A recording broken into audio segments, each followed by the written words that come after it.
Okay, so this is where the journey to the American Academy of Religion 2016 begins. I'm in Cape Town International Airport. I've got a 10-hour flight to Dubai and then another 16 hours to Houston and 3 hours from there to San Antonio. Okay, so here we are in Dubai. It was a good flight from Cape Town. Managed to get a bit of sleep, some work, watched a movie. Now on my way to a connecting flight to Houston, and then a few more hours and I'll be in San Antonio. Balmy 30 degrees at 5 in the morning here in Dubai.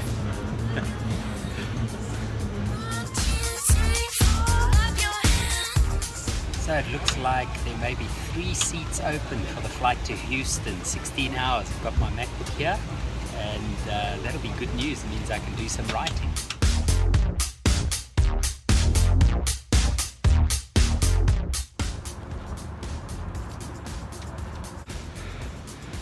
Right, so it's fairly early, fairly cold, but I'm here for a run on the river walk in San Antonio. Absolutely beautiful.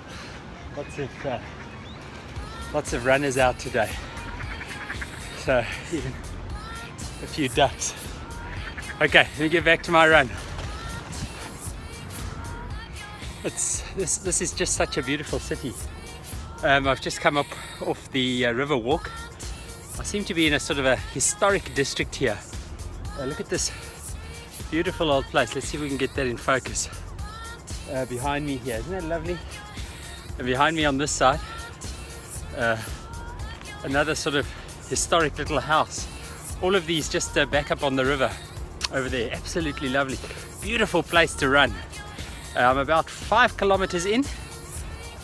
Soon we'll need to turn in order to get back to be on time. Still have a bit of work to do, presenting my paper tonight, and I have a few meetings today. So even though I'd love to just keep running and running, got to get back.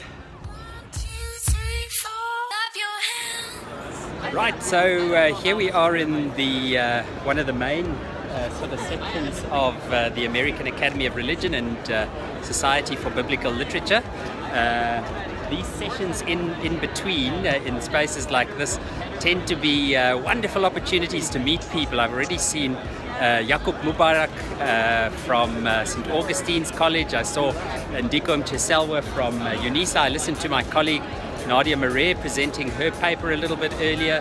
And there's Yaqub right now. So these are wonderful spaces. You tend to meet everyone from all around the world when you hang around in these places. So the rest of the day, I have a little bit of work to do, a couple of meetings, and then 2 sessions today of the Wesleyan Studies group, the second of which I present my paper at. Okay, so we'll catch up a little bit later. Right, so this is day 2 of the American Academy of Religion. 7 o'clock in the morning. I didn't go for a run today. I have an early meeting at 7 a.m. So hopefully I get a space in later today, although I have meetings right until late. So I may not get to run today, maybe tomorrow. Yesterday was a wonderful day. I delivered my paper in the Wesley Studies and Theosis group. Eastern Orthodox group. I spoke about John Wesley's hybrid Eastern-Western theological hermeneutic and theosis in particular, and what that can add to discourses around Christian humanism. So very interesting. I might record a little something about that just to give you an idea what that rather obscure topic is about. But anyway, that's where the AAR is taking place, in the Hilton and at the convention center. So my first meeting is just round the corner at La Quinta, meeting a colleague there, Paul Anderson, and yeah, so the day begins. We'll catch up later.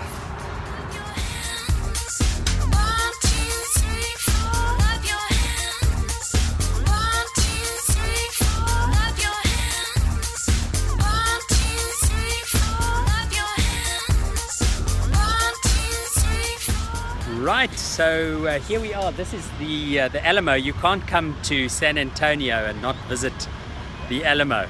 I read up on this on Wikipedia last night on the Alamo and the battle and remember the Alamo. And yeah, so I thought just after lunch I'd walk down here and come and take a quick look to see what it's all about. Certainly a beautifully preserved historical monument, and I can see it's very popular. Today's a Monday, and there's so many people here coming to visit this site. San Antonio is just such a beautiful, beautiful city on the river. I'd love to spend a bit more time here. Okay, I have to get back. I have some more meetings this afternoon. It seems that that's all I'm ever saying on this vlog. I have meetings, but when I'm here for such a short time, it's important to utilize it well. So, okay, we'll catch up again a little bit later. So here I am standing just at the back end of the Alamo, which is over here. This is as good a place as any to record today's little video. And today I want to just talk to you a little bit about this notion of the face of the other. I've done quite a bit of work in my research around social psychology and the ethics of the other, particularly looking at the work of Jacques Derrida and Emmanuel Levinas and Paul Ricoeur in this particular field. Now, the little story that I want to tell you that illustrates the importance of the face of the other is a story that's told by Emmanuel Levinas. Now, for those who know anything about Levinas, he was a prisoner of war during the German Nazi period, and he would leave his concentration camp each day. He was just given a number, as were all prisoners at that stage, Jewish prisoners, and he would go out each day to work in the neighboring village, in the town where he was. And he noted that every day when he would go out, he would be treated as someone who is less than human. His humanity, his dignity would not be recognized by his fellow human beings, the guards who were leading him out. But every day as he would leave the prison camp, a number leaving a camp with a number, there was a little dog named Bobby that would wait at the gate and excitedly greet the prisoners as they would go out to a day of dehumanizing and backbreaking work. And then in the evening when they would come back, Bobby would be so excited to see them. And Levinas indicates that this notion that Bobby the dog would recognize his humanity, would see something in his face that testified to the fact that he is a human person, that he has some dignity, that this gave him hope. And it gave him some energy and some strength to be able to survive that very difficult and trying time. And so he developed a whole ethics around the face of the other. In other words, what does it mean when we encounter another and when we recognize their faiths, when we recognize in them something of the dignity of what it means to be human? Now, this has become an important part of my own work, particularly the work that I've done in social identity theory.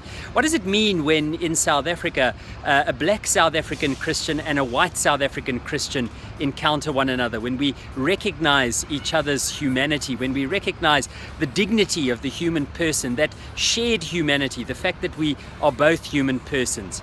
And this is a very, very important thing, I think, for us, particularly as Christians, not only to shape the way in which we engage with one another, but also the way in which we think about how we conduct ourselves in the world. One of the very alarming aspects of this, particularly now being in America, which has come to me, is the way in which groups that are minorities in society, particularly here in America, persons who represent sexual minorities or perhaps minority race groups, even though I think in America the minority race groups are actually a majority. They're more than Caucasian Americans, but how these minorities feel that their face, their presence in the nation should elicit some kind of an ethical response, and how the Trump-Pence campaign has in some senses destabilized that by, instead of looking at the face of the other, they've looked towards the face of the self. So maybe my encouragement to you today is to begin to think, what does it mean for you to encounter another person, to recognize their humanity, to see that their face bears something, particularly if you're Christian, of the image of God, that they bear within themselves the dignity of being a human person, and what does that elicit from you as an ethical response? What is there that you can do and must do? I'm just seeing the little horse behind me there. But what does it elicit from you? How should you structure your life? How should you engage in policy, perhaps even in prophetic policy in your nation? How should you use your power or your authority, your privilege, your vote in order to recognize and celebrate, in order to appreciate the face of the other? So remember, this is not a lecture, it's just a thought. And thanks for watching this vlog. It's been a little bit scattered. I've recorded lots of little sections from the 2016 American Academy of Religion and Society for Biblical Literature here in beautiful San Antonio in Texas. It's been absolutely wonderful to be here. This is just such an amazing city, and I'd love to spend more time here. So thanks for watching. Please like the video if you found it useful. Leave me a comment in the comments section. Engage with what I've said here. If you have more insight or different insights to share, I'd love to hear from you. And yeah, please subscribe to my videos. If you subscribe on YouTube, you'll be notified whenever a new video is posted. So thanks for watching.